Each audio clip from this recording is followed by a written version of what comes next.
नमस्ते नमस्ते नेपाली फ्यामिली किचनमा यहाँहरूलाई धेरै धेरै स्वागत छ। आजको हाम्रो रेसिपी रहेको छ काक्रो र पुदिनाको राइता। यो राइता खानमा एकदमै मिठो हुन्छ। राइता विशेष गरी बिरयानीसँग फ्राइड राइससँग खाँदा एकदमै मजा आउँछ। राइता खानु हाम्रो स्वास्थ्यको लागि पनि धेरै राम्रो परिकार हो। यसले हाम्रो पाचन प्रक्रियामा पनि मद्दत पुर्याउने काम गर्छ। अझ त्यसमाथि गर्मीको बेलामा पुदिना र काक्रोको साथले त राइतालाई एकदमै सुनमा सुगन्ध नै दिन्छ। भिडियोलाई अन्तिमसम्म हेरेर साथ दिनुहोला। मन पर्यो भने कमेन्ट सेक्सनमा कमेन्ट गर्न नभुल्नुहोला। साथसाथै नयाँ हुनुहुन्छ भने सब्स्क्राइब गर्न पनि नभुल्नुहोला है त। ल सुरु गरौँ आजको हाम्रो रेसिपी। राइता बनाउनको लागि सुरुमा हामीले आधी लिटर दही लिएका छौँ। 1 कप जति कोरेको काक्रोलाई लिएका छौँ। त्यसपछि हामीले लियो 3वटा मिडियम साइजको उसिनेर काटेको आलु, 1 मुठी पुदिना, 1 मुठी धनिया। मसलाको लागि हामीले यी सामग्रीहरू लिएका छौँ। मसिनो गरी काटेको सानो साइजको प्याज, 4 देखि 5 वटा मसिनो गरी काटेको लसुन, 3 देखि 4 वटा जति हरियो खोर्सानी, 1 सानो चम्ची खोर्सानीको धुलो, 1 चम्ची धनियाको धुलो, 1 चम्ची जिराको धुलो, नुन स्वाद अनुसार, बेसार, थोरै बिरे नुन, तेलमा झान्नको लागि 1 चम्ची जति तोरीको दाना।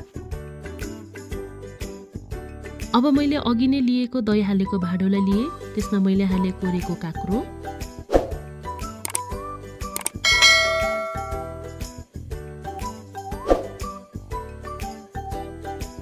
यसलाई मैले चम्चीबाट मजाले चलाउँछु।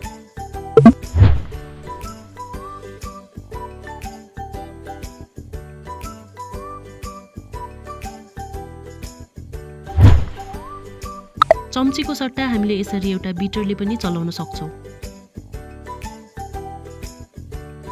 अब त्यसमा मैले हाले मसिनो गरी काटेको पुदिना, त्यसपछि मैले हाल्दैछु आलु, त्यसपछि मैले हाले हरियो धनिया,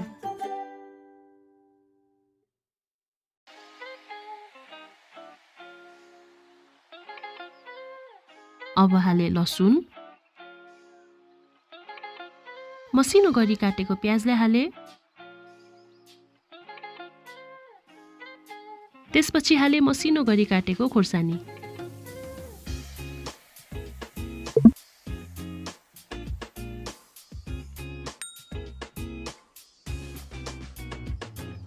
मैले हाले खोर्सानीको धुलो, धनियाको धुलो, जिराको धुलो,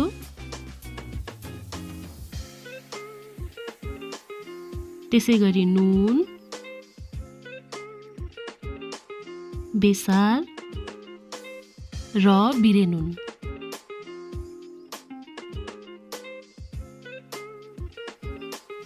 अब हामीले यी सबै सामग्रीलाई राम्रोसँगले चम्चीले मिक्स गर्नुपर्छ।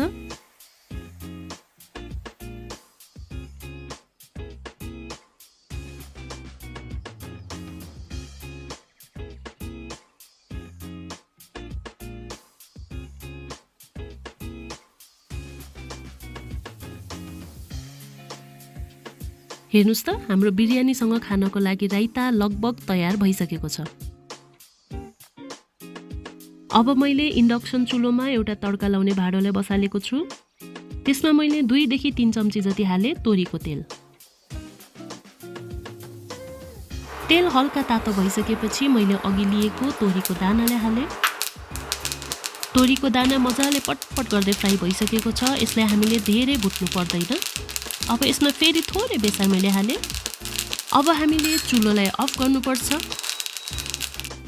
त्यसपछि हामीले अघि तयार गरेको राइतालाई माथिबाट ज्वाइय पारेर तेल हाल्छौँ।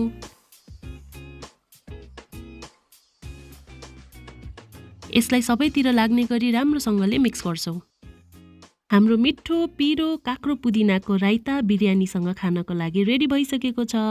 यसलाई हामीले फ्राइड राइससँग पनि खान सक्छौँ अथवा खानाको साइड डिसको रूपमा पनि यसलाई हामीले खान सक्छौँ। तपाईलाई हाम्रो भिडियो कस्तो लाग्यो? भिडियोलाई अन्तिमसम्म हेर्नुभएको लागि धेरै धेरै धेरै धेरै धन्यवाद। तपाईलाई आजको हाम्रो भिडियो मन परेमा प्लिज प्लिज प्लिज तल कमेन्ट सेक्सनमा गएर कमेन्ट गरिदिनु होला है त। अनि एकैछिन यो भिडियोलाई लाइक, शेयर र नयाँ हुनुहुन्छ भने सब्स्क्राइब पनि गर्न नभुल्नुहोला है। साथसाथै हाम्रो फेसबुक, टिकटक तथा इन्स्टाको पेजलाई पनि फलो गर्न नभुल्नुहोला। यस्तै छिटो छिटो अनि मिठो मिठो रेसिपीको अरू पनि भिडियो लिएर म फेरि पनि आउने नै छु। तबसम्मको लागि बाई बाई।